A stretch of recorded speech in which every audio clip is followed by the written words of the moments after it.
तो कहानी की शुरुआत में हमें एक शमन दिखाए जाते हैं जो कि एक एक्सट्रीम एक्सॉर्सिज्म परफॉर्म कर रहे होते हैं एक लड़की पर जो कि इविल स्पिरिट के अंडर पोजेस्ड होती है। वो उस लड़की को तो ठीक कर देते हैं मगर इस एक्सॉर्सिज्म के दौरान वो खुद बीमार हो जाते हैं और बेहोश हो जाते हैं। और जब उन्हें होश आता है तो एक ओल्ड लेडी उनकी देखभाल कर रही होती हैं। वो उस ओल्ड लेडी से पूछते हैं कि क्या वो लड़की अब ठीक है। तो उनके पूछने पर वो बताती हैं कि हाँ, वो बिल्कुल ठीक हो चुकी है। और पर शमन कहते हैं कि मैं बहुत खुश हूँ कि मेरा आखिरी वक्त आने से पहले मैं एक और जान बचा पाया और अब मेरा ग्रैंडसन ये काम संभालेगा। अब सीन शिफ्ट होता है और हमें स्टोरी का मेन कैरेक्टर चा चा वोंग दिखाया जाता है जो कि एक फेमस मैजिशियन है और इस वक्त भी वो एक मैजिक परफॉर्म कर रहा है। इस मैजिक में उसे वाटर टैंक स्केप करना है। उसके लिए उसे टाइमर दिया जाता है जिस टाइमर के दौरान उसे उस वाटर टैंक से बाहर आना है। इतनी ही देर में पब्लिक में खड़ी एक लड़की के सर से पिन निकलती है और उसके वाटर टैंक का लॉक खुल जाता है और इसी के साथ हमारा हीरो एक प्रॉपर एंट्री लेता है और साथ ही ऑडियंस को चैलेंज कर देता है कि अगर आप में से कोई भी मेरे शो को फेक बताएगा तो मैं उसके टिकट का 10% रिफ़ंड कर दूंगा। और दूसरी तरफ हमें मेन फीमेल लीड दिखाई जाती है जिसका नाम सुलहाय है जो कि एक नई पुलिस ऑफिसर है और जस्टिस के पीछे भागना उसे बहुत पसंद है क्योंकि वो एक डिटेक्टिव जो बनना चाहती है। वो एक कैफ़े में आती है जहाँ पर दो औरतें पागलों की तरह लड़ रही होती हैं। वो उन दोनों को छुड़वाने की कोशिश करती है। तभी उनमें से एक औरत उसके मुंह पर कॉफ़ी फेंक देती है जिससे वो बहुत इरिटेट होती है और ज़ोर से चीखकर उन दोनों को शांत कर देती है। अब वो तीनों बैठकर बातें कर रहे होते हैं मगर वो दोनों फिर से लड़ने लग जाती हैं और इसी लड़ाई के दौरान सुलहाय के फेस पर छोटी सी चोट लग जाती है। जब वो पुलिस स्टेशन जाती है तो वहाँ पर उसके सीनियर उसे थोड़ा सा तो डांटते हैं जिसके साथ वो एक एम्बैरसिंग स्माइल लेती है और सीन शिफ्ट हो जाता है। और यहाँ चा चा वोंग के शो का ब्रेक टाइम ख़त्म हो जाता है और वह अपना शो कंटिन्यू करने के लिए जा रहा होता है और उसी वक्त उसका शो हेल्पर आकर उसे बताता है कि उसके मैजिक इक्विपमेंट में ख़राबी आ चुकी है और उसकी टाइमिंग ठीक काम नहीं कर रही है। जिस पर चा वोंग को थोड़ा सा गुस्सा आता है क्योंकि वो कहता है कि हमारी शो का मेन हाईलाइट है और तुम्हें इसे कंटिन्यू करना चाहिए। तो चा वोंग के कहने पर शो कंटिन्यू होता है। चा वोंग रिंग में एंटर होता है और वहाँ पर लोगों से कहता है कि आप में से किसी ने मेरा सीक्रेट ढूंढ लिया, अगर नहीं तो ये आप सबके पास आखिरी मौका है क्योंकि मैं अपना शो कंटिन्यू कर रहा हूँ और मैं इस रिंग के चक्कर लगाऊंगा और आप में से ही कोई एक मुझ पर एरो शूट करेगा। तभी ऑडियंस में से खड़े एक लड़की को अपने बॉस के कहने पर एरो शूट करने के लिए तैयार होना पड़ता है। चा वोंग ये कन्फर्म करता है कि एरो तो बिल्कुल रियल है और इसी के साथ उसका शो कंटिन्यू हो जाता है। और यहाँ सुलहाय को उसका नेबर मिलता है।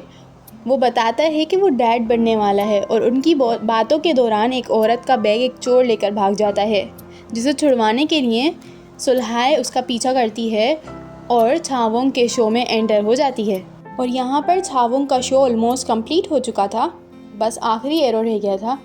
आखिरी एरो शूट करते वक्त इक्विपमेंट में ख़राबी आ जाती है मगर बार बार उस एरो के बटन को प्रेस करने पर एरो शूट हो जाता है जो कि चा वोंग को लग जाता है। मगर ये क्या, वो तो चा वोंग है ही नहीं, वहाँ पर तो उसका कॉस्ट्यूम है। असल में तो चा वोंग स्टेज पर होता है और कहता है कि क्या तुम सबको अब भी लगता है कि मैं ट्रिक स्टार हूँ या मैं सबसे अच्छा मैजिशियन हूँ। ये कहते ही चा वोंग कर्टन के पीछे से बाहर आने लगता है मगर सुलहाय उसे चोर समझकर पकड़ने लगती है। शो ख़त्म हो जाता है और सुलहाय उसे बताती है कि चोर उसके शो में घुस चुका था और वो उसे चोर समझकर पकड़ रही थी। चा वोंग उसे कहता है कि ये पैसे रखो और यहाँ से चली जाओ। इस पर सुलहाय कहती है कि तुम एक पुलिस ऑफिसर से कैसे कह सकते हो, मैं तो जस्टिस के लिए काम करती हूँ।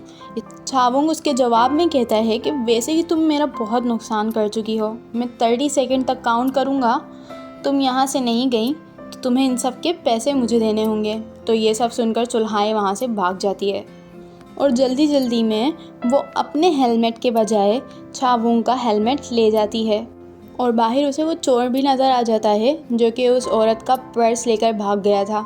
अब पुलिस स्टेशन में सुलहाय अपने सीनियर को सब एक्सप्लेन कर रही होती है कि उसने चोर की पिटाई नहीं की है। तभी उसी वक्त उसका क्रश हीसू आता है और उसे चोट के बारे में पूछने लगता है। तभी उसके सीनियर उसे बताते हैं कि चोट चोर को लगी है, सुलहाय को नहीं। और दूसरी तरफ उनका चीफ ऑफिसर अपनी सेल्फ प्रमोशन के लिए रिच लोगों की मीटिंग रखने के लिए ऑर्डर देता है। अब सीन शिफ्ट होता है छावुंग पर, जिसके पास 2 लोग आते हैं अपने शो की प्रमोशन के लिए, जिसे छावुंग मना कर देता है। मगर युनगिल का नाम लेने पर वो तैयार भी हो जाता है। और दूसरी तरफ सुलहाय अपने नेबर मिन्हू को उसका हेलमेट वापस करने आती है। मिन्हू उसे बताता है कि ये उसका हेलमेट नहीं है, उसके ऊपर तो एक कैमरा इंस्टॉल था। तो सुलहाय को रियलाइज़ होता है कि ये तो छावुंग का हेलमेट ले आई है और वो उसे लौटाने जाने लगती है। हमें छावुंग का घर दिखाया जाता है जहाँ पर चीज़ें उड़ रही थी और सब काम खुद ब खुद हो रहा था और ये सब मिन्हू का कैमरा रिकॉर्ड कर रहा होता है।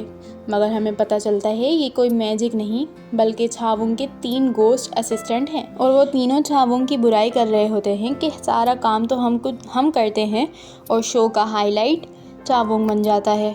और तभी उन्हें कैमरा नज़र आ जाता है। फिर वो छावुंग को कैमरे के बारे में बताते हैं। तो छावुंग समझता है कि युनगुल ने वो कैमरा इंस्टॉल किया है। फिर वो सिक्योरिटी को बढ़ाने के लिए ऑर्डर देता है और कहता है कि इसे ट्रिपल कर दो। और तभी छावुंग को कॉल आ जाती है कि उनके ग्रैंड डैड, जो कि वही शमन है, उनकी डेथ हो चुकी है। जिस पर उसके वो तीनों असिस्टेंट्स कहते हैं कि तुम्हें वहाँ पर जाना चाहिए क्योंकि वही तो तुम्हारी फैमिली है। अब यहाँ पर सुलहाय आ चुकी है जो कि छावुंग की मैजिक फैक्ट्री में जाकर उसका हेलमेट एक्सचेंज कर देती है और मिन्हू को उसका हेलमेट वापस कर देती है। अब वो चीफ जिसने अपनी सेल्फ प्रमोशन के लिए पार्टी अरेंज करने के लिए कहा था, वो पार्टी कर रहा होता है और हमें दिखाया जाता है कि हीसू वहाँ पर आता है, जो कि कोई और नहीं बल्कि उस चीफ का बेटा है। वो उसे भी पार्टी ज्वाइन करने के लिए कहता है मगर हीसू वहाँ पर मना करता है और पार्टी से बाहर आ जाता है। छावुंग अपने ग्रैंडफादर के फ्यूनरल में आ चुका था। वहाँ पर उसे अच्छा नहीं लग रहा होता है तो वो एक कमरे में चला जाता है और उसे एक फ्लैशबैक आता है जिसमें हमें पता चलता है कि उसके ग्रैंडफादर तो बहुत अच्छे इंसान थे और अपनी फ़िक्र किए बगैर वो लोगों की मदद किया करते थे। और छावुंग बहुत खुश होता था। मगर एक दिन जब वो एक केस सॉल्व कर रहे थे तो पुलिस ने उन्हें झूठा इल्ज़ाम लगाकर पकड़ लिया और जिन लोगों की उन्होंने मदद की थी वो सब उनके खिलाफ़ हो गए, जिसको देखकर छावुंग को बहुत गुस्सा आया और उसने अपने ग्रैंडफादर से कहा कि मैं कभी आप जैसा नहीं बनूंगा क्योंकि जिन लोगों की आपने मदद की है वही आज आपके खिलाफ़ खड़े हैं। और फिर प्रेजेंट में सीन हमें उसी ओल्ड लेडी की तरफ दिखाया जाता है जो कि छावुंग को कहती हैं कि तुम्हें अब अपने ग्रैंडफादर की जगह संभाल लेनी चाहिए। मगर छावुंग उन्हें मना कर देता है और वापस आने लगता है। जब वो अपनी कार ड्राइव कर रहा होता है तो उसे पता चलता है कि उस ओल्ड लेडी ने उनके ग्रैंडफादर का स्पिरिट बॉक्स उसकी कार में रख दिया था, जो कि वो अपने 3 गोस्ट स्पिरिट्स को फेंकने के लिए कहता है। तभी वो तीनों से मना करते हैं, कहते हैं कि ये तो डिसरिस्पेक्ट होगी, तुम ये मत फेंको।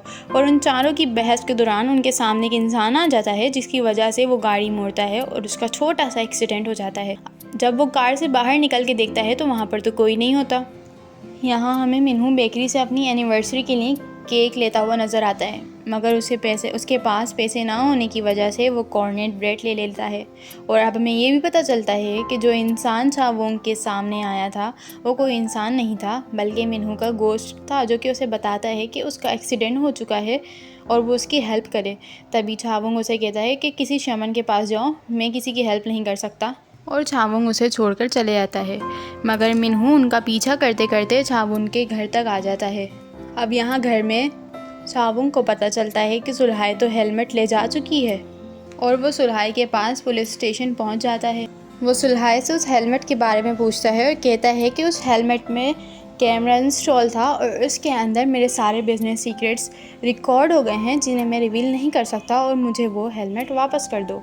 तो सुलहाय उसे बताती है कि वो हेलमेट उसका नहीं बल्कि उसके नेबर मिन्हू का था। वो छावुंग की कार की हेडलाइट नोटिस करती है जो कि कल रात एक्सीडेंट में टूट गई थी। सुलहाय को डेड बॉडी मिलने की न्यूज़ एक पुलिस ऑफिसर देता है और वो वहाँ के लिए निकल जाती है।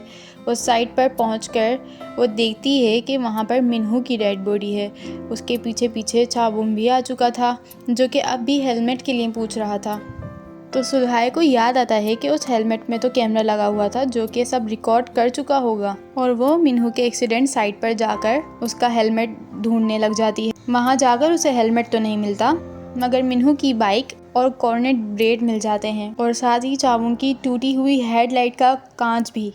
उसे चावुंग पर शक हो जाता है क्योंकि वो उसी की कार की पीस था, और जब वो हेडलाइट का कांच चावुंग की कार से मैच कर देखती है तो उसका शक और मजबूत हो जाता है और अब वो चावुंग पर गन पॉइंट कर देती है। चावुंग उसे एक्सप्लेन करने की कोशिश तो करता है, मगर उसे कुछ समझ ही नहीं आ रहा था और वो शूट कर देती है। मगर चावुंग के तीनों गोस्ट बीच में आ जाते हैं और उन चारों को कुछ भी नहीं होता और सुलहाय वहाँ खड़े खड़े शॉक में ले जाती है। और अब इसके आगे क्या होता है वो आपको नेक्स्ट वीडियो में पता चलेगा। तो तब तक के लिए please subscribe our channel and do press the bell icon.